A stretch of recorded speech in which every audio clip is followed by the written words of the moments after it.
হিসাব। হিসাব হবে না হবে না? আল্লাহর কোরআন সত্য না মিথ্যা?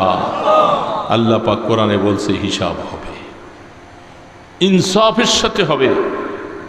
যে জুলুম করো নাই তাকে পানিশমেন্ট দেওয়া হবে না, যে অন্যায় করেছো তার উপরে অবশ্যই ইনসাফের সাথে বিচার হবে। মাথার এক বিগতি পড়ে সূর্য। এখন সূর্য বৈজ্ঞানিকদের হিসাবে কত কোটি? 9 কোটি। এত মাইল দূরে। এরা কি আসলে মাপছে? তাদের বিভিন্ন মেশিন দ্বারা অনুমান করে বলছে, মাপার ক্ষমতা নেই। সূর্যের কাছে যেয়ে মাপবে?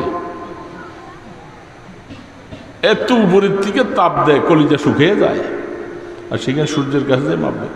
একটা হিসাব করছে যন্ত্র দিয়া।